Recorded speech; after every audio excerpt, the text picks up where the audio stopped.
نحمدہ ونصلی علی رسولہ الکریم اما بعد فاعوذ باللہ السمیع العلیم من الشیطان الرجیم من ہمزہ ونفخہ ونفثہ بسم اللہ الرحمن الرحیم اتل ما اوحی الیک من الکتاب واقم الصلاۃ۔ 21ویں پارے کا خلاصہ تفسیر پیش کیا جا رہا ہے۔ اللہ تعالیٰ نے اس کے آغاز میں ایک نسخہ بتایا ہے جس کے 3 اجزاء ہیں۔ پہلا جز قرآن مجید کی تلاوت، اتل ما اوحی الیک من الکتاب۔ تلاوت سے مراد خالی قرآن کے حروف کو پڑھنا نہیں، بلکہ قرآن مجید کو پڑھنا اور اس کو مکمل طور پہ سمجھنا، اس کا فہم اور تدبر۔ آج امت مسلمہ کی خرابیوں میں سے ایک خرابی یہ بھی ہے کہ قرآن مجید کے حروف کی تلاوت پر بڑا زور ہے اور قرآن کے سمجھنے پر اتنی محنت اور جستجو نہیں ہے۔ تو یہاں نسخے کے اندر یہ ہے کہ قرآن مجید کو پڑھنا اور اس کو اچھی طرح سمجھنا، یہ نسخے کا پہلا جز ہے۔ اور دوسرا جز ہے نماز قائم کرنا۔ نماز پڑھنا نہیں، نماز قائم کرنا۔ شروع میں یہ وضاحت ہو چکی ہے، نماز قائم کرنے کے اندر 4 چیزیں آتی ہیں۔ نماز کا پڑھنا، باجماعت پڑھنا، استقامت کے ساتھ پڑھنا اور سنت کے مطابق پڑھنا، یہ 4 چیزیں نماز کی اقامت میں ہے۔ نسخے کا دوسرا جز نماز قائم کرنا اور تیسرا جز اللہ کا ذکر۔ یہ 3 چیزیں جو ہے آپ ان کو لے لیں اور ان کا ایک نسخہ بنا لیں۔ یہ نسخہ بڑا قیمتی ہے اور جو آدمی اس نسخے کو اپنا لے اس کی زندگی میں واقعتاً ہی انقلاب آ جاتا ہے۔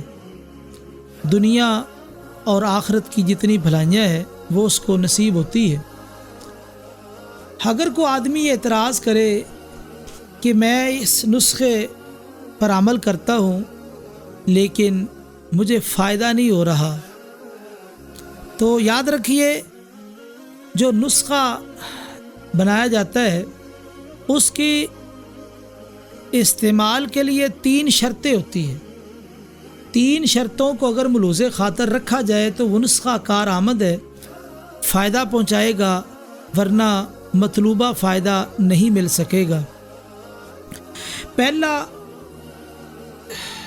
پہلی شرط وہ یہ ہے کہ نسخے کے تمام اجزاء اصلی ہوں۔ نسخے کے تمام اجزاء اصلی ہونے چاہیے۔ اگر کوئی چیز نقلی ہے، صحیح نہیں ہے، تو وہ چیز فائدہ نہیں پہنچائے گی۔ تمام اجزاء اصلی ہونے چاہیے نسخے کے اندر، یعنی جو آپ نے اس میں اس چیز شامل کرنی ہے وہ 1 نمبر ہو اور اصلی ہو۔ یعنی اللہ کا ذکر، اقامت صلاۃ اور قرآن مجید کی جو تلاوت اور اس کو سمجھنا، یہ صرف ظاہری نہ ہو بلکہ باطنی بھی ہو۔ ظاہری اور باطنی، یعنی ظاہر باطن جب دونوں ملیں گے اس وقت اس کے صحیح اثرات مرتب ہوں گے اور ظاہر ہوں گے۔ دوسری بات، جو نسخہ ہے اس میں پابندی وقت ضروری ہے۔ جس طرح حکیم نے بتایا کہ اس کو فلاں وقت استعمال کرنا ہے، 2 مرتبہ 3 مرتبہ، یہ وقت کھانے سے پہلے، کھانے کے بعد، جو حکیم نے نسخہ بتانے والے نے اس کے لیے وقت متعین کیا ہے اس وقت کی پابندی کی جائے، تب نسخہ فائدہ مند ثابت ہوگا۔ اور اسی طرح تیسری چیز یہ ہے، دعا کے جو خواص ہیں اس کے مخالف کوئی چیز استعمال نہ کی جائے۔ آپ ایک نسخہ استعمال کر رہے ہیں لیکن آپ اس کے مخالف چیزیں بھی استعمال کر رہے ہیں، پرہیز نہیں کر رہے، تو وہ نسخہ آپ کو فائدہ نہیں پہنچائے گا۔ یہ 3 شرطیں ضروری ہیں کہ سارے اجزاء اصلی ہوں اور پابندی وقت، جو حکیم نے وقت متعین کیا ہے اس کے مطابق نسخہ استعمال کیا جائے، اور پھر اس نسخے کے خواص کے مخالف کوئی چیز استعمال نہ کی جائے۔ یہ 3 شرطیں ہیں 3 شرطیں اگر پائی جائیں تو نسخہ فائدہ مند ثابت ہوتا ہے. نسخہ صحیح ہو اور اس میں یہ 3 شرطیں ہوں تو وہ نسخہ واقعتاً فائدہ پہنچائے گا. ہم دیکھتے ہیں قرآن مجید کے حوالے سے لوگ قرآن مجید کی تلاوت پہ بڑا زور دے رہے ہیں. یہ شبینہ ابھی ماہ رمضان کے اندر ایک ہی رات میں پورا قرآن پڑھ جاتے ہیں. اب معنی مفہوم کو نہیں جانتے. یہ شبینہ تو ایک قرآن کے ساتھ مذاق ہے. تو یاد رکھیے قرآن مجید یہ سمجھنے کے لیے تذکیر بار بار جو ہے نا، بلکہ الذکر قرآن مجید کا ایک نام ہے. انا نحن نزلنا الذکر وذکر، آپ تذکیر کریں، یاد دہانی کریں. یاد دہانی کیسے ہوگی کہ جب اس کو پڑھیں گے اس میں لکھا گیا ہے. بڑی حیرانگی کی بات ہے، بڑے افسوس کی بات ہے کہ امت مسلمہ آج اس کے فہم کی طرف اور تدبر کی طرف غور نہیں کر رہی، سوائے چند لوگوں کے. اکثر لوگ اس سے غافل ہیں. ساری زندگی آپ 5 روپے کا اخبار لے لیتے ہیں، 10 روپے کا اخبار، وہ بڑی توجہ سے پڑھیں گے اور بڑے غور سے پڑھیں گے، ہر سرخی دیکھیں گے، بار بار دیکھیں گے. 5 روپے 10 روپے کے اخبار کی اتنی اہمیت ہے. فیس بک پہ آپ پوسٹیں دیکھتے ہیں بڑی توجہ کے ساتھ، خبریں دیکھتے ہیں بڑی توجہ کے ساتھ. اتنی توجہ قرآن کو نہیں دی جا رہی، قرآن کو اتنی توجہ نہیں دی جا رہی. تو پتہ چلا یہ دعا اصلی ہو، یہ آپ نے جو قرآن مجید کے ساتھ تعلق کو قائم کرنا ہے، یہ تعلق آپ کا مضبوط ہو، اور اسی طرح نماز کی اقامت ہو. شیخ البانی علیہ الرحمہ نے ایک حدیث نقل کی ہے، بیان کرتے ہیں کہ ان الرجل لیصلی صلاۃ 60 سنہ، بس اوقات ایک آدمی 60 سال تک نماز پڑھتا ہے. نبی کریم صلی اللہ علیہ وسلم کا فرمان ہے الترغیب و ترہیب میں، یہ صحیح روایت ہے. 60 سال تک ایک بندہ نماز پڑھتا ہے، وما تقبل لہ صلاۃ، اور اس کی نماز قبول نہیں ہوتی. 60 سال کا نمازی ہے اور نماز قبول نہیں ہوئی. حذیفہ بن یمان نے ایک بندے کو دیکھا نماز پڑھ رہا تھا، پوچھا کتنے سال سے نماز پڑھ رہے ہو؟ کہا 40 سال سے. کہا اس حال میں تو مر گیا تو غیر فطرت پہ مرے گا. کیا معنی؟ بے نماز مرے گا. اس کا رکوع اور سجدہ صحیح نہیں تھا. تو اس سے پتہ چلا کہ نماز سنت کے مطابق ہو. صلو کما رأیتمونی اصلی، نماز اس طرح پڑھو جس طرح مجھے پڑھتے ہوئے دیکھا ہے. اور پھر آگے نماز کے ساتھ یہ مزید اضافہ کیا ان الصلاۃ تنہی عن الفحشاء والمنکر، نماز بے حیائی اور فحاشی سے روکتی ہے. ہم دیکھتے ہیں کئی لوگ ہیں نماز بھی پڑھتے ہیں، بے حیائی کے کاموں میں بھی پیش ہے، نماز بھی پڑھتے ہیں اور اسی طرح نیٹ کا بے جا استعمال بھی کرتے ہیں. تو یہ کیوں ہے؟ تو اس لیے جو شخص نماز بھی پڑھ رہا ہے اور بے حیائی کے کاموں میں بھی پیش ہے، وہ اپنی نماز کے بارے میں غور و فکر کرے. اس کی نماز میں کہیں نہ کہیں کوتاہی رہ گئی ہے. یہ ممکن نہیں نماز 100% صحیح ہو، سنت کے مطابق ہو، اور پھر وہ اپنا اثر نہ دکھائے. ہر چیز کا ایک اثر ہوتا ہے. تو نماز، صحیح نماز کا بھی ایک اثر ہے. اور جو آدمی نماز بھی برقرار رکھے ہوئے ہے اور بے حیائی اور فحاشی کو بھی برقرار رکھے ہوئے ہے، تو معاف رکھنا اس کی نماز کے اندر کوئی کوتاہی ضرور ہے، جس کی بنا پہ اس کی نماز قبول نہیں ہو رہی. آگے یہ بات ذکر کی گئی وَلَا تُجَادِلُوا أَهْلَ الْكِتَابِ إِلَّا بِالَّتِي هِيَ أَحْسَنُ. تم اہل کتاب کے ساتھ اگر مجادلہ کرو تو بڑے خوبصورت طریقے کے ساتھ. یہاں سے مناظر اور مناظرہ باز ان کے حوالے سے بات چیت ہو رہی ہے. جو مناظرہ ہوتا ہے، کسی سے بات چیت کرنا، تو اس کا طریقہ کار جو ہوتا ہے کہ دوسرے کی بات سنی جائے، پھر اس کا جواب دیا جائے، اپنی سنائی جائے، پھر اس کی سنی جائے، یہ ایک اچھا طریقہ ہے. تو مناظرے کے لیے پہلی شرط یہ ہے کہ مناظرہ حق کی تلاش کے لیے ہو، حق کی تلاش کے لیے مناظرہ ہونا چاہیے. اور دوسری چیز یہ ہے کہ مناظرے کے اندر گالی گلوچ نہیں ہونی چاہیے، حسن اخلاق کے ساتھ. الا باللتی ہی احسن، یعنی حسن اخلاق ہو، گالی گلوچ نہ ہو، اور حق کی تلاش کے لیے مناظرہ ہو. اور تیسری بات یہ ہے کہ دوران مناظرہ ادب کو ملحوظ خاطر رکھا جائے. تو یہ چیزیں اگر مناظرے کے اندر ہوں تو واقعتاً مناظرہ فائدہ دیتا ہے. اور یہ بات ذہن میں رکھیں، ایک ہوتا ہے مناظر، مناظرہ کرنے والا، ایک ہوتا ہے مناظرہ باز. جس کا مقصد یہ ہوتا ہے کہ منطقی فلسفی دلیلیں دے کے قوم کے اندر چھا جانا اور اپنے آپ کو بڑا ثابت کرنا اور دوسرے کو لاجواب کرنا، وہ الٹی سیدھی اس نے ایسی دلیلیں رکھی ہوتی ہے جو مناظرہ باز ہے، اس سے گفتگو کرنے کی ضرورت نہیں ہے۔ آگے فرمایا الا الذین ظلموا منہم، ہاں جو ان میں سے ظلم کرنے والے، یہاں سے مناظرہ باز جو ہے، جو منطقی فلسفی دلیلیں دے کے جن کا مقصد ہی دوسرے کو زیر کرنا ہے، بات سمجھنا سمجھانا مقصد نہیں، زیر کرنا مقصد ہے، دوسرے کو گرانا مقصد ہے، اس کی تذلیل اور تحقیر مقصد ہے، مناظرہ باز کے ساتھ گفتگو کرنے کی ضرورت نہیں ہے۔ صرف مناظرہ جو کرنے والا ہے، جو افہام و تفہیم کے لیے، حق کو تلاش کرنے کے لیے، اس سے بات کریں، لیکن مناظرہ باز کے ساتھ گفتگو کرنے کی ضرورت نہیں ہے، کیونکہ ان کا مقصد دوسرے کو زیر کرنا ہے، بات کو سمجھنا نہیں ہے۔ اسی طرح ایک مشرکوں کا جو اعتراض تھا، بہت بڑا اعتراض، کہتے تھے کہ یہ نبی پڑھ کے آ جاتا ہے، یہ نبی پڑھ کے آ جاتا ہے۔ تو دیکھیے بھی 3 قومیں معروف تھی، یہود، نصارہ، مشرکین، یہ 3 قومیں معروف تھی، کہتے تھے یہ کسی سے پڑھ کے آیا ہے۔ وَمَا كُنْتَ تَتْلُو مِنْ قَبْلِهِ مِنْ كِتَابٍ وَلَا تَخُطُّهُ بِيَمِينِكَ إِذًا لَارْتَابَ الْمُبْطِلُونَ، اس حوالے سے یہ نبی پڑھ کے آیا ہے۔ اگر یہ نبی پڑھ کے آیا ہے تو 3 قومیں معروف ہیں، یا یہودیوں سے پڑھا ہوگا، یا عیسائیوں سے، یا مشرکین سے، 3 سے ہی پڑھا ہوگا۔ دیکھو بھی مشرکین سے یہ نبی نہیں پڑھا، اگر مشرکین سے اس نبی نے پڑھا ہوتا تو قرآن مجید میں شرک کی تردید کیوں ہوتی؟ جا بجا مقام پہ شرک کی تردید ہے اور مشرکین کے دلائل کا، اعتراضات کا زبردست اور خوبصورت انداز میں رد کیا گیا ہے۔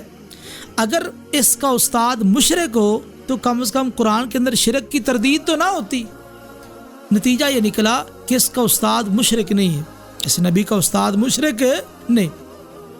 اگر اس نبی کا استاد یہودی ہوتا تو قرآن مجید میں یہودیوں کا رد کیا گیا، یہودیوں کے عقائد کا رد کیا گیا، اور یہودیوں کی خباثتوں کو اور یہودیوں کی بد عادات کو کھول کھول کے بیان کیا گیا ہے۔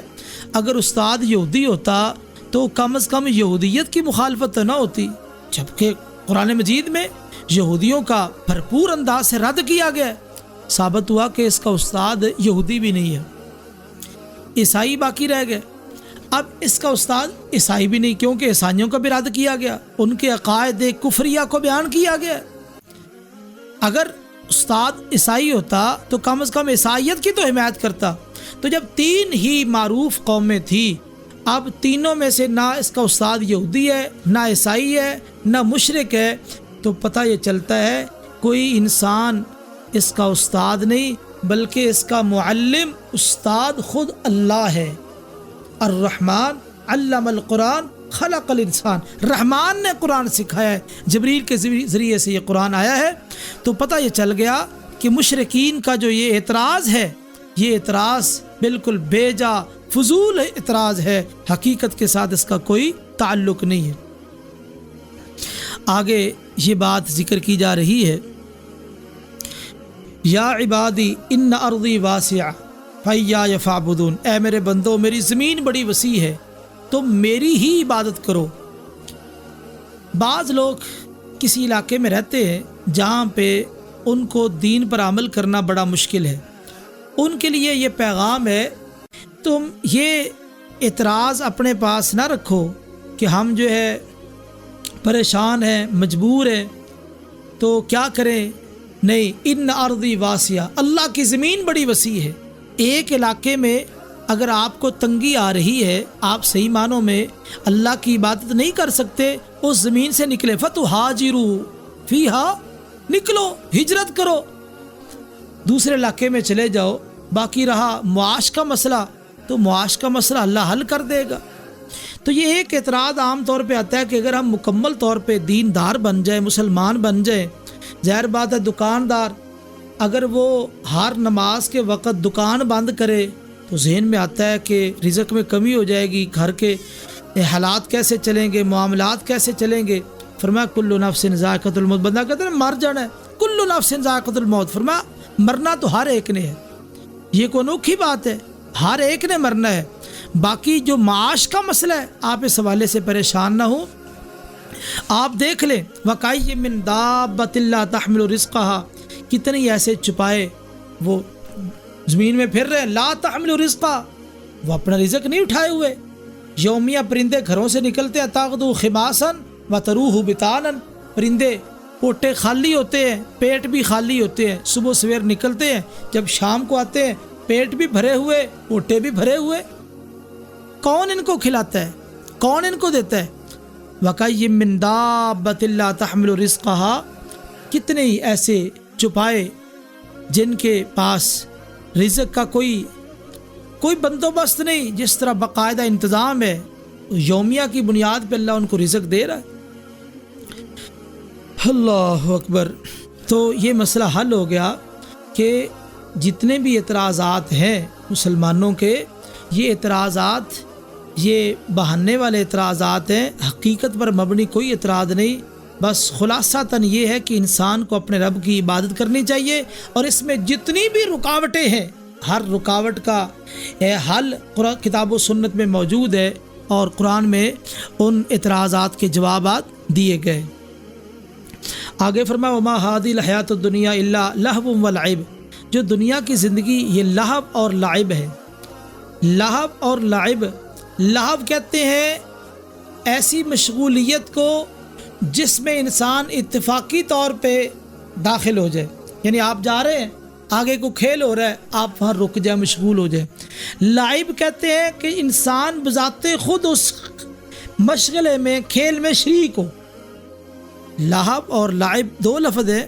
لہب جس میں انسان کھیل میں شریک نہ ہو بلکہ دیکھنے والا ہو، تو یہ جس طرح کھیلنے والا غافل ہوتا ہے، دیکھنے والا بھی غافل ہو جاتا ہے۔ اور اسی طرح لعب کے اندر یہ ہے کہ انسان جو ہے وہ بذات خود وہ کھیل رہا ہو تو ظاہر بات ہے وہ بھی غافل ہے۔ دنیا کی زندگی یہی ہے، یا کوئی کھیل رہا ہے یا کسی کھیل کو دیکھ رہا ہے، بس یہی زندگی ہے۔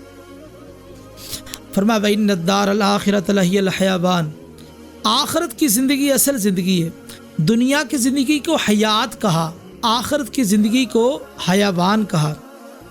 تو یاد دیکھیں جو الفاظ کی زیادتی ہوتی ہے یہ معنی کی زیادتی پر دلالت کرتی ہے، اور اسی طرح اسم کے آخر میں جو الف لام آ جاتا ہے، یہ الف لام بھی بتاتا ہے کہ اب یہ حقیقی کو صفت ہے، یہ حقیقی صفت ہے۔ تو دیکھیں دنیا کے لیے حیات کا لفظ آیا، آخرت کے لیے حیوان کا لفظ آیا، حیوان نہیں حیوان۔ تو یہ دو الگ الگ جو لفظ ہے، حیوان کے اندر لفظ زیادہ ہے، حیات کے اندر لفظ کم ہے۔ تو حیات سے مراد عارضی زندگی، حیوان میں الفاظ زیادہ ہیں تو زیادہ الفاظ معنی کی زیادتی پر دلالت کرتے ہیں، تو زیادہ الفاظ بتاتے ہیں کہ حیوان کا معنی حقیقی زندگی۔ اصل زندگی تو آخرت کی زندگی ہے، دنیا کی زندگی یہ دنیا تو آخرت کا شو روم ہے، اصل زندگی آخرت کی زندگی ہے۔ وہاں نعمتیں جو ہے وہ بڑی عظیم نعمتیں ہیں، ما لا عین رات ولا اذن سمعت ولا خطر علی قلب بشر، کسی آنکھ نے دیکھی نہیں اور اسی طرح کسی کان نے سنی نہیں، کسی دل پہ کھٹکا تک محسوس نہیں ہوا جو اللہ نے جنت کے اندر نعمتیں تیار کر رکھی۔ اللہ تعالی ہمیں نصیب فرمائے۔ فرمایا لو کانوا یعلمون، کاش کے لوگ جان لیں، کاش کے لوگوں کو علم ہو جائے، وہ جان لے، اور جب اس حقیقت کو جان لیں گے تو پھر آخرت کی زندگی کی تیاری کریں گے، کیونکہ حقیقی زندگی وہی ہے جو باقی رہنے والی ہے، یہ تو ختم ہو جانے والی ہے۔ انسان کے پاس جتنی بھی نعمت، یہ ڈر مسلسل رہتا ہے کہ میں نے مرنا ہے، موت کا ڈر برابر رہتا ہے۔ خیر فرمایا فَإِذَا رَكِبُوا فِي الْفُلْكِ دَعَوُا اللَّهَ مُخْلِصِينَ لَهُ الدِّينَ، جب وہ کشتی میں سوار ہوتے تو اللہ کو خالصتاً پکارتے ہیں، دعوا اللہ مخلصین لہ الدین، خالصتاً اللہ تعالیٰ کو پکارتے ہیں۔ دیکھو یہ فطرت ہے، انسان جو ہے جب مشکل ترین مرحلے میں پھنس جائے اس وقت جس کو پکارتا ہے وہ اصل میں فطرت ہوتی ہے۔ جو مشرک ہوتے ہیں، مشرک بھی جب کسی مصیبت میں انتہا کو پہنچ جائے تو اس وقت وہ اللہ کو پکارتے ہیں، اللہ کو پکاریں گے، دعوا اللہ مخلصین لہ الدین، وہ اللہ کو خالصتاً پکاریں گے، یہ اللہ نے خبر دی ہے۔ تو پتہ یہ چلا اکرمہ کے مسلمانوں نے کا یہی سبب بنا، جب وہ دریا میں جا رہے تھے تو جب کشتی بھنور میں پھنسی تو اس نے کہا آپ محمد صلی اللہ علیہ وسلم کے رب کو پکارو، وہی مدد کرے گا۔ تو کہا ہمارے معبود نہیں کر سکتے؟ کہا نہیں، اس بھنور میں جو پھنسی ہے یہاں وہی اللہ ہی مدد کرے گا۔ کہا اچھا یہ بات ہے، مجھے اتار دو۔ تو کنارے کے ساتھ اتار دیا۔ تو جب اتارا تو ابو اکرمہ جو ابو جہل کا بیٹا ہے وہ آ کے مسلمان ہو گیا، اس کے اسلام کا سبب یہی بنا، دعوا اللہ مخلصین لہ الدین، خالصتاً اللہ تعالیٰ کو پکارنا۔ دیکھو جو انسان کی فطرت اللہ التی فطر الناس علیہ لا تبدیل لخلق اللہ، جو فطرت ہوتی ہے نا یہ خارجی اثرات کی وجہ سے دب جاتی ہے، ختم نہیں ہوتی۔ فطرت خارجی جو اثرات ہوتے ہیں ان کی وجہ سے دب جاتی ہے، نیچے آ جاتی ہے، لیکن یہ ختم نہیں ہوتی۔ یہی وجہ ہے کہ جب کبھی انسان پریشانیوں میں، مصیبتوں میں ایسا غرق ہو جائے، کوئی اور صورت نہ ہو، انسان کی زبان سے آ جا کے یہ کلمہ نکل ہی آتا ہے، اللہ میرے اللہ تو شفا دے دے، میرے اللہ تو مصیبت دور کر دے۔ تو یہ اللہ، یہ انسان کی فطرت میں یعنی توحید شامل ہے۔ الستو بربکم قالوا بلا، وعدہ لیا تھا نا، کیا میں تمہارا رب نہیں ہوں؟ قالوا بلا، کیوں نہیں یا اللہ تو ہی ہمارا رب ہے۔ تو خیر، تو پتہ یہ چلا کہ یہ جو فطرت ہے خارجی اثرات کی وجہ سے دب جاتی ہے، مٹتی نہیں، ختم نہیں ہوتی۔ یہی وجہ ہے کہ مصیبت کے وقت یہ دوبارہ پھر ابھر آتی ہے تو انسان اللہ تعالیٰ کو پکارتا ہے۔ آگے فرمایا والذین جاہدوا فینا لنہدینہم سبلنا وان اللہ لمع المحسنین، جو لوگ ہمارے راستے میں کوشش کرتے ہیں، جہاد کرتے ہیں، ہم ان کو اپنے راستوں کی طرف رہنمائی کر دیتے ہیں۔ جہاد سے مراد یہ وہ جہاد نہیں جو عام قتال ہے، بلکہ یہاں جہاد سے مراد شیخ الاسلام ابن قیم رحمہ اللہ انہوں نے بہت خوبصورت بات ذکر کی ہے۔ کہتے ہیں یہاں جہاد سے مراد جہاد بن نفس، نفس کے ساتھ جہاد کرنا، یعنی اپنے نفس کو اللہ کی اطاعت پہ مجبور کرنا، اللہ کی اطاعت پہ لگانا، نماز پہ، روزے پہ اور اسی طرح باقی کاموں پہ جہاد بن نفس، اور اسی طرح جہاد بالہوا، خواہشات کے ساتھ جہاد، جو انسان کی خواہشات، ناجائز خواہشات ہیں، جہاد کرنا، ان کو ختم کرنا، صرف جائز خواہشات جو شریعت کے اندر جائز ہے بس وہی پوری کرنی ہے، اور جو ناجائز خواہشات ہیں ان کے خلاف جہاد کرنا ہے، ان کو ختم کرنا ہے۔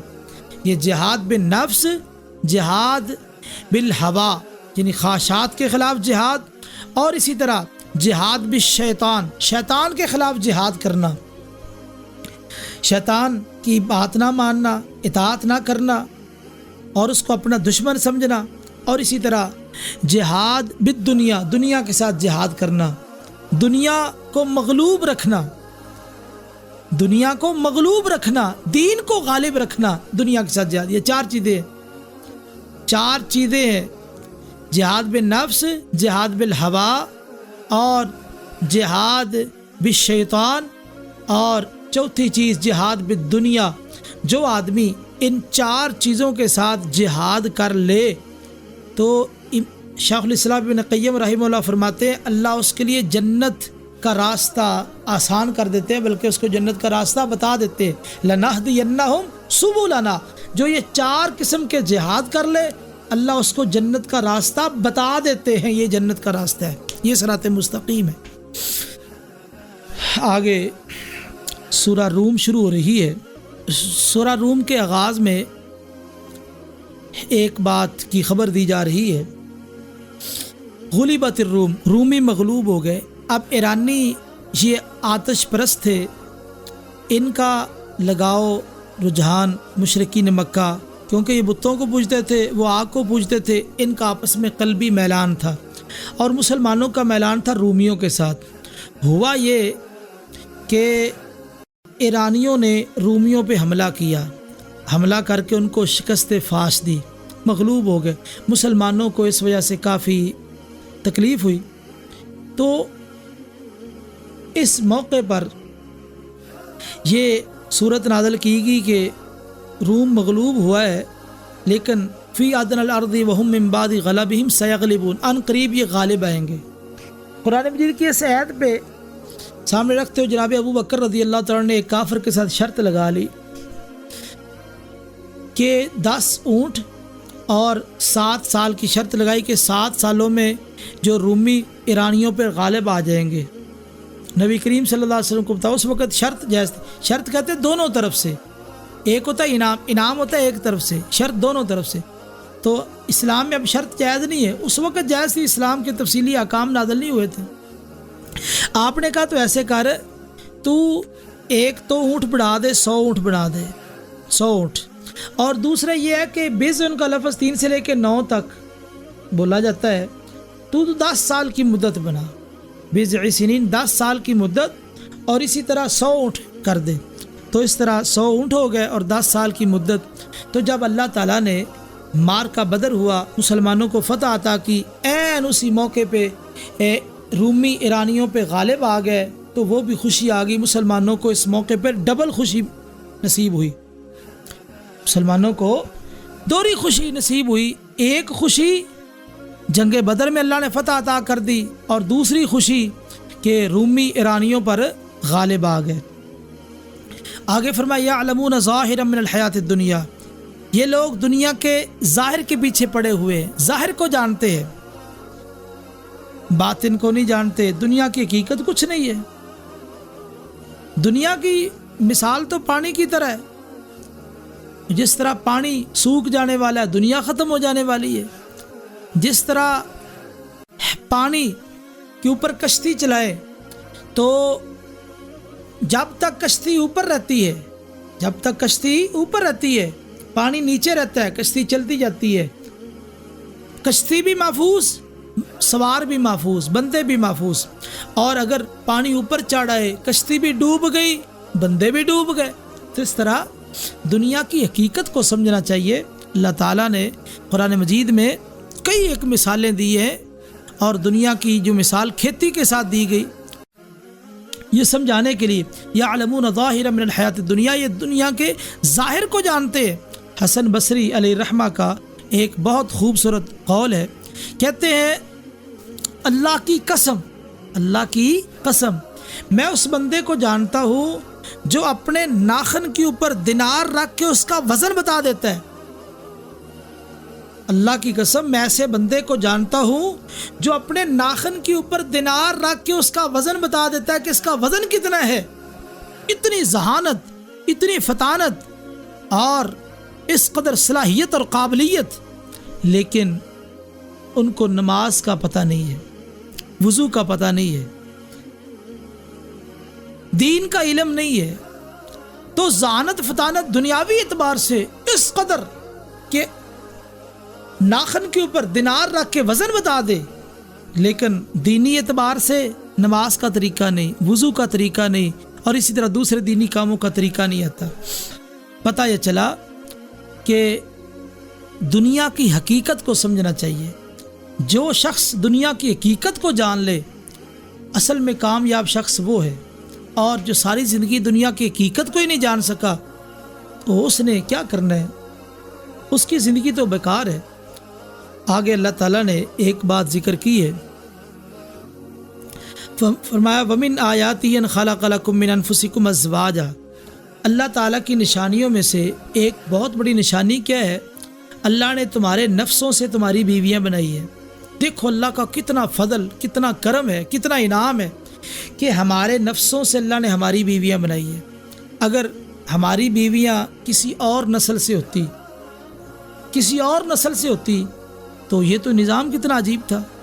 تو بنو آدم سے ہی اللہ تعالیٰ نے ہماری بیویاں بنائی ہیں۔ فرمایا وَجَعَلَ بَيْنَكُمْ مَوَدَّةً وَرَحْمَةً، اور اللہ تعالیٰ نے تمہارے درمیان مودت اور رحمت ڈال دی ہے۔ دیکھیں اب شادی سے پہلے ان کا آپس میں کوئی تعلق نہیں، شادی سے پہلے آپس میں کوئی تعلق نہیں، نکاح کے وجہ سے میاں بیوی کے درمیان جو محبت قائم ہو جاتی ہے، وَجَعَلَ بَيْنَكُم مَّوَدَّةً وَرَحْمَةً، یہ اللہ کا خاص فضل اور کرم ہے کہ جو شادی سے پہلے کسی کے ساتھ ملاقات بھی نہیں، میاں بیوی کا آپس میں کوئی تعلق نہیں، نکاح کے ساتھ اتنی محبت، اس محبت کو الفاظ میں بیان ہی نہیں کر سکتے، اتنی محبت پیدا ہوگی، وَجَعَلَ بَيْنَكُم مَّوَدَّةً وَرَحْمَةً۔ اور یہ جو محبت ہے حقیقت میں اللہ تعالیٰ نے پیدا کی ہے۔ یہاں سے یہ نقطہ ملا کہ حقیقی محبت شادی کے بعد پیدا ہوتی ہے، حقیقی محبت شادی کے بعد، پہلے نہیں۔ خلق لکم من ازواجکم، یعنی جب وہ تمہاری زوجہ بنے گی، جب وہ تمہاری زوجہ بنے گی تم اس کے زوج بنو گے۔ حقیقی محبت شادی کے بعد پیدا ہوتی ہے، پہلے نہیں۔ یہ جو عاشقی مشوقی کے قصے کہانیاں بیان کرتے ہیں یہ سب مفاد پرست لوگ ہیں۔ ہائی کورٹ کا بیان چھپا تھا اخبار میں کہ سب سے زیادہ طلاقوں کی جو شرح ہے وہ ان نکاحوں کے اندر ہے جو لو میرج، کورٹ میرج کرتے ہیں، محبت کی بنا پہ شادیاں ہو رہی ہیں، عاشقی مشوقی کی بنا پہ وہ سبز باغ دکھاتے ہیں، بعد میں وہ باغ سوکھ جاتے ہیں، خشک ہو جاتے ہیں، تو جب باغ ہی خشک ہو گئے تو اس کے بعد پھر طلاق ہی ہونی ہے۔ اللہ تعالیٰ ہر گھر کو محفوظ فرمائے، جو ایک اسلام کا طریقہ کار ہے نکاح والا اسی کو ہی اپنانے کی توفیق نصیب فرمائے۔ شادی سے پہلے تو صرف شہوانی جذبات ہوتے ہیں، اصل محبت شادی کے بعد ہے۔ یہ لوگ شادی سے پہلے جو دعوے کرتے ہیں اور باتیں کرتے ہیں یہ فضول باتیں ہیں۔ وَجَعَلَ بَيْنَكُم مَّوَدَّةً وَرَحْمَةً، مودت اور رحمت دو لفظ بولے۔ مودت کہتے ہیں آدمی کا عورت سے محبت کرنا، اپنی بیوی سے محبت کرنا، یہ ہے مودت۔ اور اسی طرح رحمت کا لفظ جو بولا گیا، رحمت کا معنی ہے کہ اس پہ ڈرنا کہ کہیں اس کو کوئی برائی نہ پہنچ جائے، نقصان نہ پہنچ جائے، تکلیف نہ پہنچ جائے۔ یعنی مودت کا معنی محبت کرنا، اور رحمت کا معنی یہ ہے کہ اس کے بارے میں ڈرنا کہ کہیں اس کو کوئی تکلیف اذیت نہ پہنچ جائے۔ یہ مودت اور رحمت کے اندر فرق ہے۔ فرمایا لِتَسْكُنُوا إِلَيْهَا، تاکہ تم سکون حاصل کرو۔ دیکھو یہ میاں بیوی کا جو تعلق ہے یہ سکون کے لیے ہے۔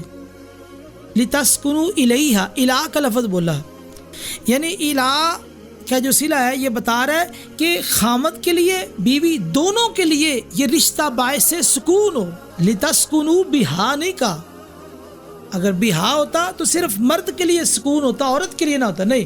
لِتَسْكُنُوا إِلَيْهَا یعنی مرد کے لیے بھی سکون، عورت کے لیے بھی سکون، دونوں کے لیے یہ رشتہ سکون کا باعث ہے۔ اللہ نے ایسی محبت ڈال دی ہے۔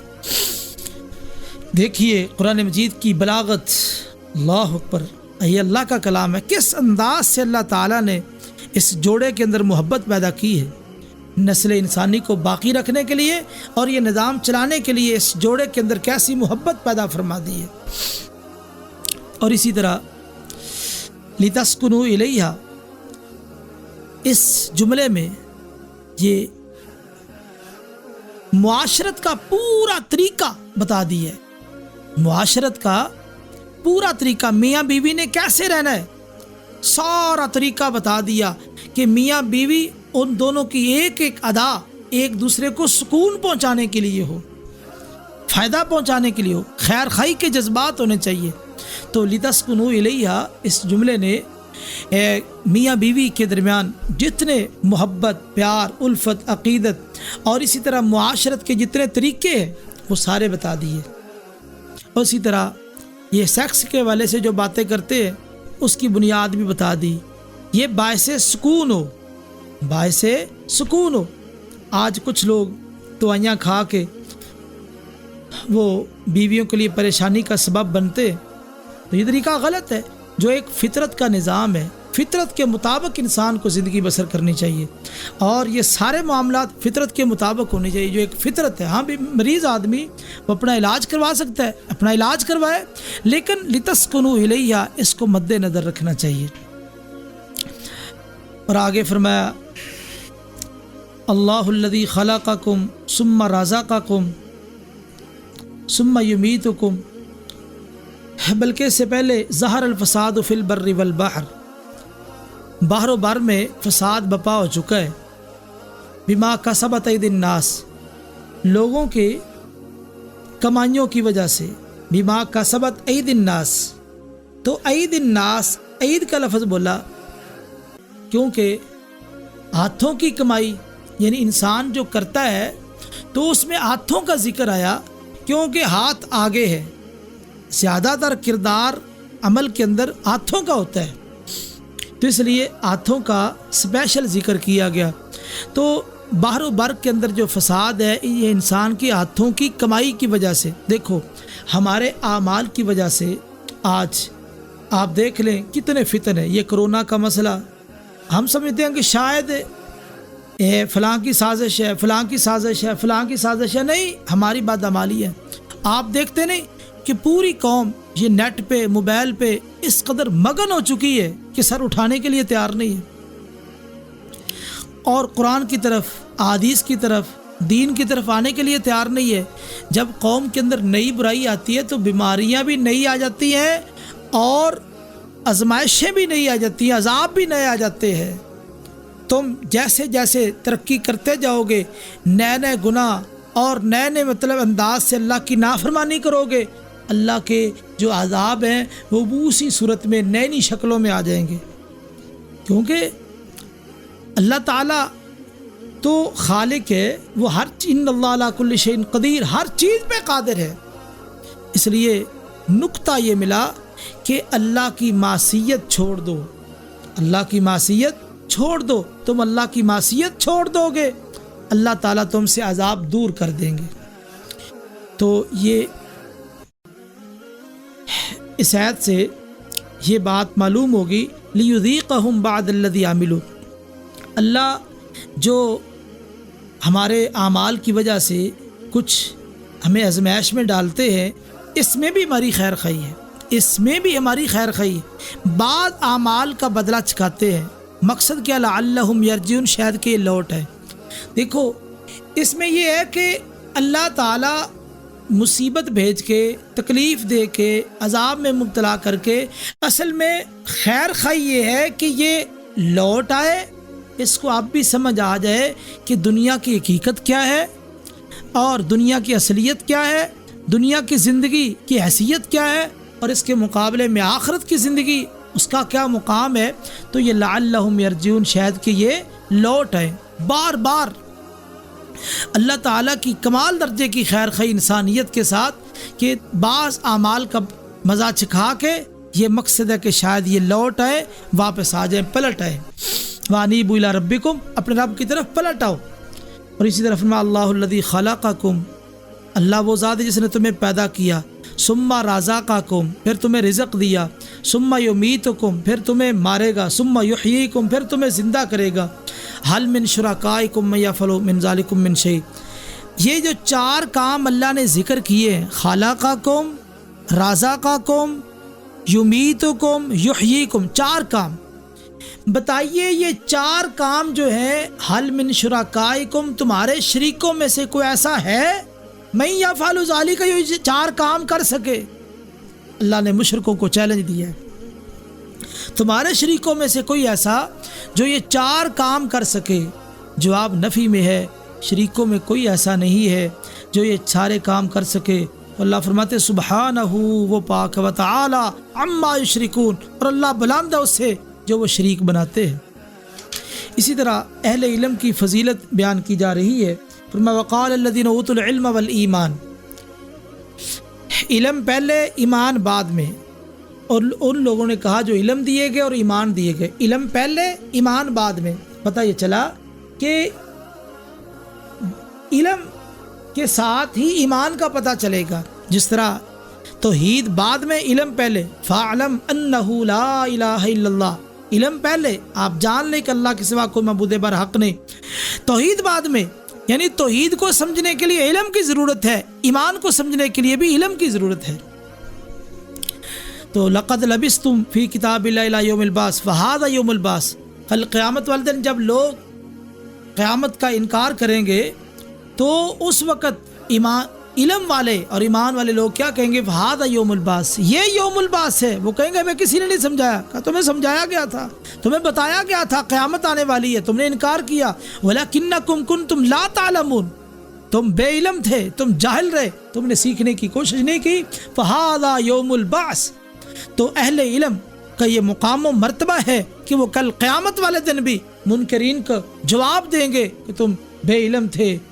علم کا یہ تقاضا ہے کہ آخرت پہ ایمان رکھا جائے، اور جو آخرت پہ ایمان نہیں رکھتا کائنات میں سے وہ سب سے بڑا جاہل انسان ہے، اس سے بڑا جاہل کوئی نہیں ہے۔ آگے سورہ لقمان شروع ہو رہی ہے۔ سورہ لقمان کے اندر اللہ تعالیٰ فرماتے ہیں وَمِنَ النَّاسِ مَن يَشْرِي لَهْوَ الْحَدِيثِ، کچھ لوگ ایسے ہیں جو لہو الحدیث خریدتے ہیں۔ لہو الحدیث کسے کہتے ہیں؟ مجاہد بیان کرتے ہیں، امام طبری علیہ الرحمہ اپنی تفسیر میں نقل کرتے ہیں لہو الحدیث سے مراد الغنا، گانا ہے۔ الزور سے مراد بھی گانا، اور اس سے مراد بھی گانا۔ لہو الحدیث یعنی ایسی چیزیں جو انسان کو دنیا سے غافل کر دے، اور دنیا ایسی چیز جو انسان کو دین سے غافل کر دے اور دنیا میں جو غرق کر دے، لہو الحدیث یعنی غنا جو گانا ہے۔ اسی طرح کہا گیا الغنا رقیۃ الزنا، یہ جو گانا ہوتا ہے نا یہ زنا کا منتر ہوتا ہے۔ یہ گانوں کے ذریعے سے، میوزک کے ذریعے سے یہ سارے سلسلے چلتے ہیں۔ آج دیکھے کس قدر یہ موبائل کے ذریعے سے، ٹی وی کے ذریعے سے، یعنی کس قدر یہ گانا اس امت کے اندر داخل کیا گیا ہے۔ یہ نوجوانوں کے پاس موبائل گانوں سے بھرے پڑے۔ تو اس لیے یہ جو غنا ہے، گانا، اس کے اندر بڑی بربادی ہے۔ نضر بن حارث نے باقاعدہ لونڈیاں رکھی ہوئی تھی، اور وہ جو لوگ مسلمان ہو جاتے ان کے پیچھے وہ لونڈیاں لگاتے، وہ گانے گاتی اور لوگوں کو گمراہ کرنے کے لیے کوشش کیا کرتی تھی۔ تو اس سے پتہ چلا کہ لہو الحدیث ہر وہ عمل جو اسلام سے روکے، کیونکہ نضر بن حارث نے لونڈیوں کو اس کام پہ لگایا، تو ہر وہ کام، ہر وہ عمل جو اسلام سے روکے وہ لہو الحدیث ہے۔ ہر وہ عمل جو اسلام سے روکے وہ لہو الحدیث ہے۔ ایک ہے دف بجانا، جس طرح عید والے دن بچیاں دف بجاتی ہے، حدیث میں بھی ثابت ہے۔ دف اس کے اندر گانا نہیں ہوتا، دف ہے وہ بدر کے اندر جو صحابہ شہید ہو گئے ان پر ندبہ کہنا، وہ کہہ رہی تھی۔ تو یہ دف کے اندر اجازت ہے، وہ بھی بچیوں کے لیے اجازت ہے۔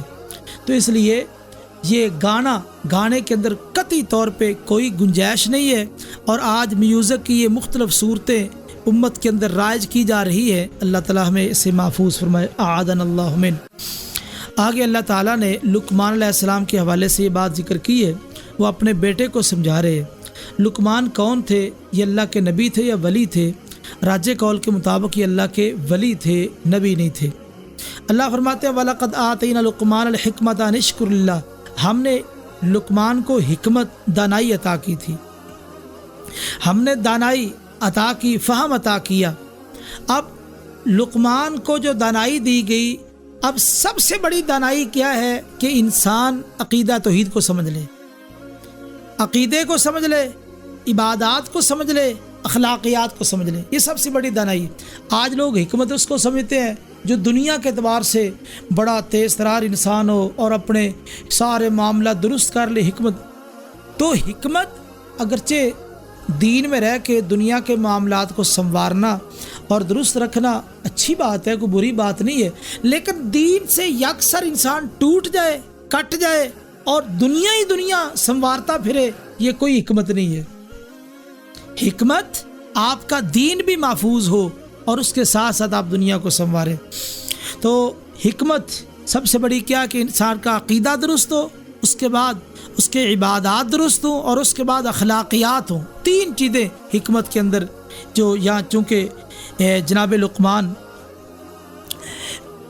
رحمہ اللہ انہوں نے جو چیزیں بیان کی، اپنے بیٹے کو جو نصیحتیں کی ہے، ان کے اندر یہ تین چیزیں ہیں۔ اور کہا وَإِذْ قَالَ لُقْمَانُ لِابْنِهِ وَهُوَ يَعِظُهُ يَا بُنَيَّ لَا تُشْرِكْ بِاللَّهِ، اے بیٹا اللہ کے ساتھ کسی کو شریک نہ ٹھہرانا، شریک نہ ٹھہرانا۔ کیوں؟ ان الشرک لظلم عظیم، شرک بہت بڑا ظلم ہے، بہت بڑا ظلم ہے۔ جو ہے نا قرآن میں الذین آمنوا ولم یلبسوا ایمانہم بظلم وہ لوگ جو ایمان لائے اور ایمان کو ظلم کے ساتھ خلط ملط نہیں کیا۔ صحابہ پہ یہ آیت گراں گزری، صحابہ نے نبی کریم صلی اللہ علیہ وسلم سے پوچھا کہ اس کا کیا مطلب ہے؟ فرمایا اس سے مراد ان شرک لظلم عظیم، شرک یہ ظلم عظیم ہے، سب سے بڑا ظلم ہے۔ دیکھیں جب لقمان رحمہ اللہ نے حکمت کا جو سب سے بڑا اصول، سب سے بڑا کلیہ، سب سے بڑا ضابطہ اپنے بیٹے کو سمجھایا کہ بیٹا لا تشرک باللہ، تو نے اللہ کے ساتھ کسی کو شریک نہیں بنانا، جب یہ بیٹے کو سمجھائی یہ بات ان الشرک لظلم عظیم، تو اللہ تعالیٰ نے فوری طور پہ آگے وَوَصَّيْنَا الْإِنسَانَ بِوَالِدَيْهِ کلام کا اسلوب بدل دیا۔ حالانکہ وہ بیٹے کو سمجھا رہے ہیں، اللہ نے کلام کا اسلوب بدل دیا۔ ہم نے انسان کو تاکیدی حکم دیا کہ ماں باپ کے ساتھ اس نے سلوک کرنا ہے، یعنی لقمان رحمہ اللہ نے اپنے بیٹے کو حکمت کا سب سے بڑا اصول سمجھایا، تو اللہ تعالیٰ نے اسی وقت لقمان کے بیٹے کو بھی حسن اخلاق کا بہت بڑا اصول سمجھا دیا کہ ماں باپ کے ساتھ اس نے سلوک کرنا ہے۔ یعنی اللہ نے لقمان رحمہ اللہ کے اس عمل کی وجہ سے ان کو یہ صلہ دیا کہ فوراً ان کے بیٹے کو یہ تاکیدی حکم دے دیا کہ ماں باپ کے ساتھ اس نے سلوک کرنا ہے۔ تو اس طرح اگر آپ دین کا کام کریں گے تو اللہ تعالیٰ اس طرح آپ کے لیے آسانیاں پیدا کر دیں گے، آپ کی اولاد کو آپ کا فرما بردار بنا دیں گے، لوگ آپ سے پیار کریں گے۔ تو اس طرح آپ دین کا کام کریں، اللہ آپ کے لیے رحمت کے دروازے کھول دیں گے۔ اور اسی طرح ماں کے حوالے سے یہ بات ذکر کی گئی کہ ماں حملتہ وہنا علی وہن وفصالہ فی عامین ان اشکر لی ولوالدیک الی المصیر۔ ماں کے بارے میں ذکر کیا گیا، ایک حدیث پاک میں بھی ہے، پوچھا گیا رسول اللہ صلی اللہ علیہ وسلم سے من احق الناس بحسن صحابتی، میری وفاؤں کا، حسن صحبت کا سب سے زیادہ حقدار کون ہے؟ فرما امک، اللہ رسول اس کے بعد فرما امک، اس کے بعد فرما امک تیری ماں۔ 3 مرتبہ ماں کا ذکر ہے، 4تھی مرتبہ باپ کا ذکر ہے۔ مفسرین نے اس کی وجہ بیان کی ہے کہ 3 کام ایسے ہیں جو صرف ماں کرتی ہے، کوئی اور نہیں کرتا، صرف ماں، باپ بھی نہیں کرتا، ماں کرتی ہے۔ ایک 9 مہینے بچے کو پیٹ میں اٹھانا یہ ماں کرتی ہے، کوئی اور نہیں کرتا۔ اور دوسری بات، پیدائش کے وقت جو تکلیف ہے، درد ذیل جسے کہتے ہیں، یہ ماں برداشت کرتی ہے، کوئی اور برداشت نہیں کرتا۔ اور تیسری بات، ماں بچے کو دودھ پلاتی ہے، یہ ماں ہی پلاتی، کوئی اور نہیں پلاتا۔ یہ 3 کام ماں اضافی کرتی ہے، یہ باپ نہیں کر سکتا جو ماں کر رہی ہے۔ 9 مہینے اٹھانا اور پیدائش کا وقت، اس کی تکلیف کو برداشت کرنا اور پھر دودھ پلانا، یہ 3 کام ماں ایسے کرتی ہے کہ باپ نہیں کر سکتا۔ اس وجہ سے اللہ تعالیٰ نے، چونکہ ویسے بھی عورت کمزور ہوتی ہے فطرتاً، اس کو زیادہ خدمت کی ضرورت ہے، یہ بھی ایک سبب ہے اور یہ بھی اسباب ہے۔ اس وجہ سے ماں کے 3 بار ماں کے بارے میں آپ نے فرمایا امک، اپنی ماں کے ساتھ تو اس نے صحبت کر، یعنی ماں کے ساتھ اچھا سلوک کر 3 مرتبہ، 4تھی بار باپ کا ذکر آیا ہے۔ اسی طرح فرمایا یا بنی انہا ان تک مثقال حبۃ من خردل فتکن فی صخرۃ او فی السماوات او فی الارض یأتی بہ اللہ، اے بیٹا ذرہ برابر بھی کائنات میں کچھ چیز ہے، اللہ تعالیٰ اس کو لا سکتے ہیں۔ یعنی اللہ کا علم اتنا کائنات پہ حاوی ہے کہ اللہ تعالیٰ کائنات کے ذرے ذرے کو جانتے ہیں، کائنات کے ذرے ذرے کو جانتے ہیں۔ تو جب اللہ کا علم اتنا وسیع ہے تو یاد رکھ لے، تو اللہ تعالیٰ کی نافرمانی نہ کرنا، اللہ تعالیٰ کی نافرمانی نہ کرنا، جہاں بھی نافرمانی کرے گا وہیں پہ اللہ تعالیٰ تمہیں دیکھ رہے ہیں۔ تو اللہ کے علم میں ہے، تو اللہ کے علم میں ہے، تو جب اللہ کے علم میں ہے تو جب نافرمانی کرے گا تو پکڑا جائے گا، چھپ نہیں سکتا۔ تو یہ عقیدہ بیٹے کے دل میں اس عقیدے کو راسخ کر رہے ہیں، بیٹا اللہ دیکھ رہا ہے، اللہ دیکھ رہا ہے، این اللہ، اللہ کہاں ہے۔ جناب عبداللہ بن عمر رضی اللہ تعالی عنہما کا واقعہ امام البانی علیہ الرحمہ نے ذکر کیا ہے۔ وہ ساتھیوں کے ساتھ جا رہے تھے، ایک جنگل سے گزرے، دوپہر کا وقت تھا، دھوپ بھی تھی، تو ایک جگہ پہ پڑاؤ ڈالنے کے لیے رکے، ایک چٹان کے پاس۔ تو وہاں جب رکے، آرام کیا، دسترخوان بچھایا، قریب ایک چرواہا تھا، اس کو دعوت دی کہ آؤ ہمارے ساتھ کھانا کھا لو۔ چرواہا کہنے لگا انی صائم، میں روزے دار ہوں، میں روزے دار ہوں۔ حیران رہ گئے، گرمی کا موسم ہے، بکریاں چرا رہا ہے، تو کہتا ہے میں روزے دار ہوں۔ تو وہ کہا بھی شاید یہ ویسے ہی کہہ رہا ہو، ویسے ہی تقوی کا اظہار کر رہا ہو۔ کہا ایسے کرو، یہ جو بکریاں ہیں آپ کی ہے یا کسی اور کی ہے؟ کہا نہیں میں تو غلام ہوں، یہ میرے مالک کی بکری ہے۔ کہا ایک بکری مجھے دے دو، میں آپ کو پیسے دے دیتا ہوں، تو آپ کا مالک جب بکریوں کی گنتی کرے گا تو کہہ دینا کہ ایک بکری بھیڑیا لے گیا۔ اللہ اکبر۔ غلام کہتا ہے کہ بات تو آپ کی ٹھیک ہے، میں ایسے کر لیتا ہوں، لیکن این اللہ، اگر میں ایسا کرتا ہوں تو اللہ کہاں ہے؟ اللہ کہاں ہے؟ اللہ تو دیکھ رہا ہے۔ آج میں اپنے مالک کے ساتھ دھوکہ کر سکتا ہوں، خیانت کر سکتا ہوں، اللہ کہاں ہے؟ اللہ کو کیا جواب دوں گا؟ جناب عبداللہ بن عمر رضی اللہ عنہ پریشان ہوں، رونے لگ گئے کہ اتنا ایمان اس کے اندر موجود ہے۔ اس کے بارے میں پتہ کرایا، جس کا غلام تھا مالک سے خریدا اور خرید کے اس کو آزاد کر دیا، اور پھر ایک بات کہی، بڑی قیمتی بات، توجہ طلب بات ہے، کہنے لگے یہ این اللہ، یہ اس کلمے نے تجھے غلامی سے رہائی دلا دی ہے، تو آزاد ہو گیا ہے، اور مجھے یقین ہے، امید ہے، اسی این اللہ کی وجہ سے اللہ تجھے جہنم سے بھی آزاد کر دے گی۔ این اللہ، اللہ کہاں ہے؟ اللہ کہاں؟ آج ہمارے اندر جو کوتاہی آ چکی ہے، ہم دلیر ہو چکے ہیں گناہوں پہ، ہمارے اندر یہ عقیدہ کمزور ہو چکا ہے۔ این اللہ، اللہ کہاں ہے؟ اللہ ہمارے اندر اپنا ڈر اور خوف پیدا فرما دے۔ اور اسی طرح اللہ تعالیٰ کی جتنی صفات ہے نا، تمام صفات کا خلاصہ دو صفتیں ہیں، کمال علم اور کمال قدرت۔ جتنی بھی اللہ کی صفات ہے تمام کا خلاصہ یہ دو، کمال علم اور کمال قدرت۔ تو اس آیت کے اندر ان دونوں چیزوں کو بیان کیا گیا۔ آگے فرمایا یا بنی اقیم الصلاۃ، اے بیٹا نماز قائم کرو، وامر بالمعروف ونہی عن المنکر، نیکی کا حکم، برائی سے منع کرنا، واصبر علی ما اصابک، جب یہ تو کام کرے گا، نیکی کا حکم، برائی سے منع کرنا، تو پھر تکلیف آئے گی، مصیبت آئے گی، پریشانی آئے گی، تو نے گھبرانا نہیں ہے، واصبر، صبر کرنا ہے، جو بھی تکلیف، واصبر علی ما اصابک، جو بھی تکلیف آئے تو نے صبر کر کے دکھانا ہے، ولا تصعر خدک للناس، اور اسی طرح جب لوگوں سے بات چیت کرنی ہے اپنے رخساروں کو پھلانا نہیں ہے، تکبر کی وجہ سے۔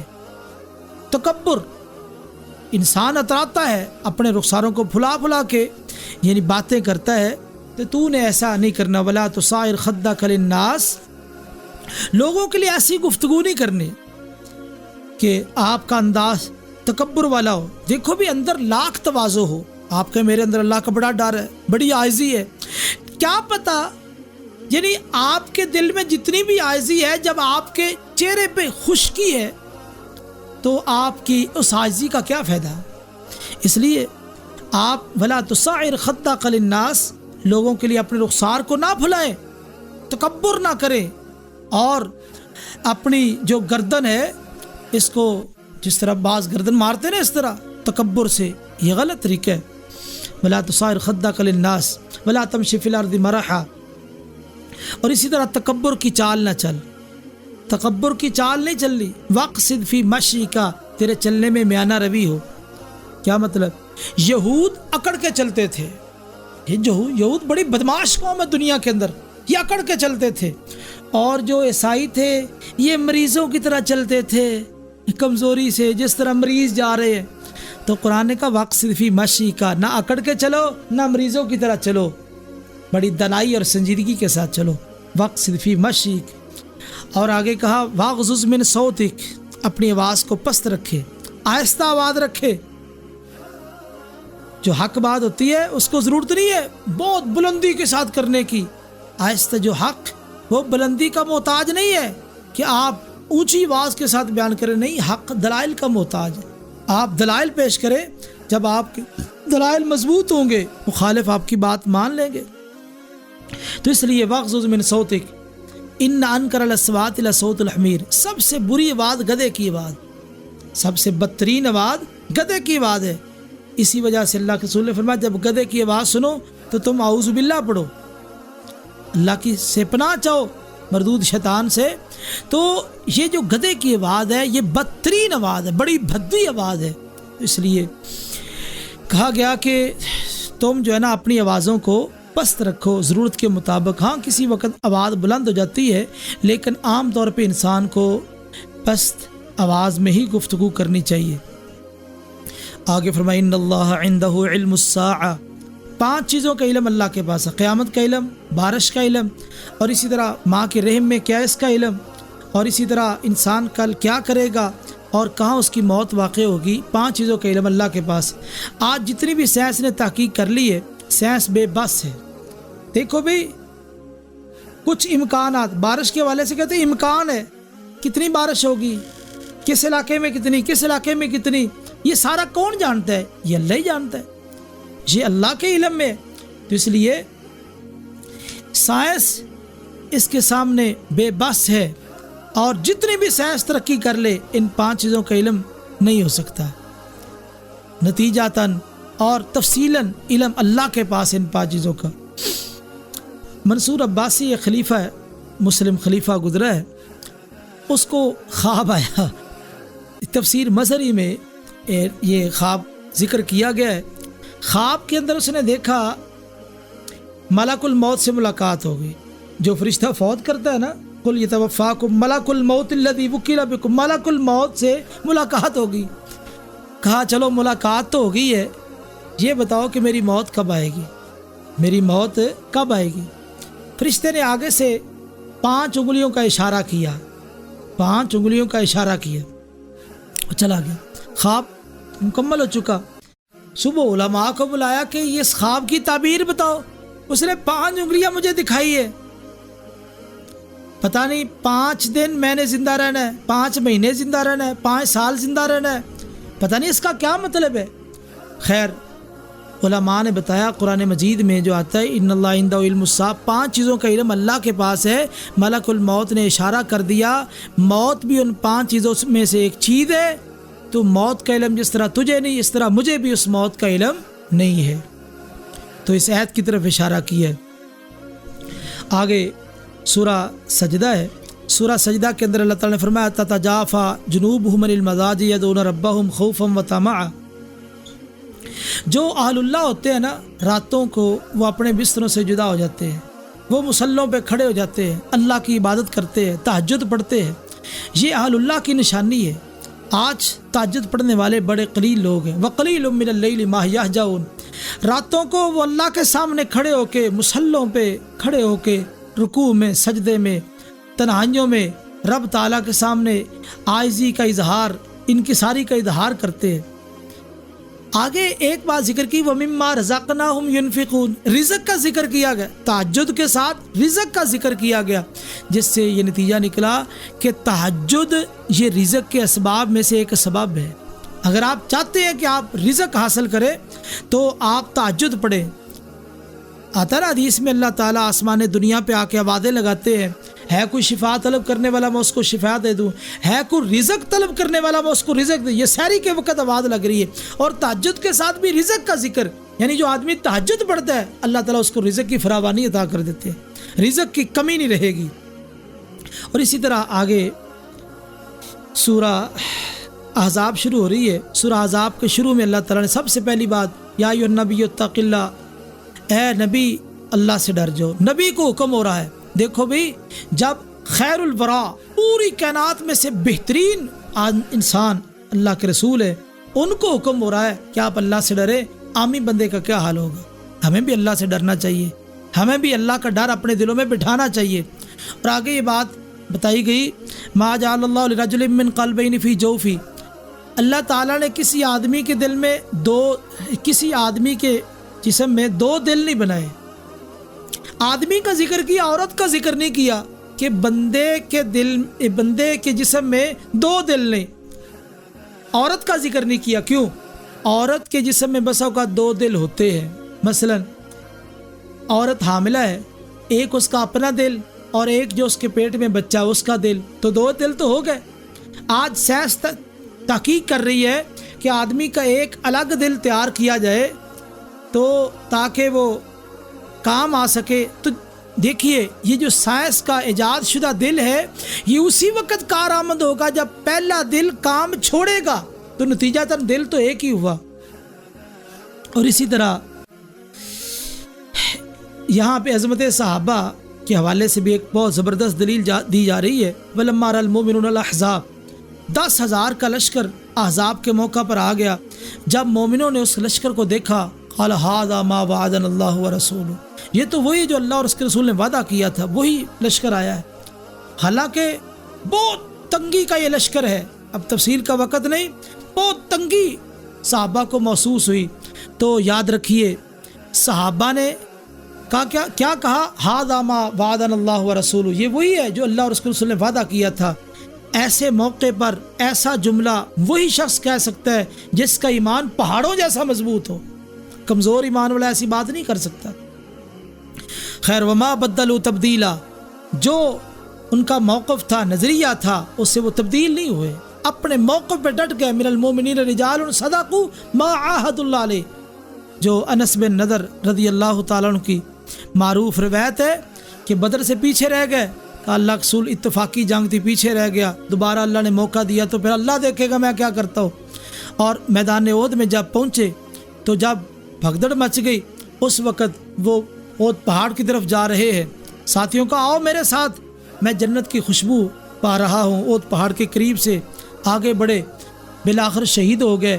ان کے جسم پر تیروں کے، تلواروں کے، نیزوں کے 80 سے اوپر زخم تھے. فَمِنْهُمْ مَنْ قَضَى نَحْبًا، اپنے وعدے کو پورا کر چکے اور بعد انتظار میں ہے، بدلے نہیں. عظمت صحابہ کی آیت زبردست دلیل ہے کہ صحابہ نے احزاب کو دیکھ کے، لشکروں کو دیکھ کے اپنے ایمان کے اندر کمزوری پیدا نہیں کی بلکہ مضبوط ہو گئے کہ یہ تو اللہ اور اس کے رسول نے وعدہ کیا تھا. تو یہ صحابہ ہے. منافقین کا کام ڈرنا ہوتا ہے، اور صحابہ یہ تو جرأت والے اور ہمت والے تھے. اور اس کے ضمن میں لقد کان لکم فی رسول اللہ اسوۃ حسنہ، یقیناً تمہارے لیے رسول اللہ صلی اللہ علیہ وسلم کی زندگی میں ہی بہترین نمونہ ہے. کس آدمی کے لیے؟ لمن کان یرجو اللہ، جو اللہ سے ملاقات کی امید رکھتا ہے، والیوم الآخر، اور آخرت پہ جس کا ایمان ہے، یقین ہے. وذکر اللہ کثیرا، کثرت کے ساتھ اللہ کا ذکر کرتا ہے. تو یہاں مسئلہ حل ہو گیا. جو آدمی اللہ کی ملاقات کی امید رکھتا ہے، آخرت پہ یقین رکھتا ہے، اور اسی طرح کثرت کے ساتھ اللہ کا ذکر کرتا ہے، جو آدمی 3 خوبیوں کا حامل ہے، وہ نبی کریم صلی اللہ علیہ وسلم کا اسوہ اپناتا ہے. اس کے علاوہ کوئی دوسرا شخص آپ کے اسوے کو نہیں اپنا سکتا. تو خیر یہ تھا 21ویں پارے کا خلاصہ تفسیر. اللہ سے دعا ہے کہ اللہ تعالیٰ دین کو سمجھنے کی اور اس پر عمل کی توفیق نصیب فرمائے. اقول قولی ھذا واستغفر اللہ لی ولکم ولسائر المسلمین والمسلمات.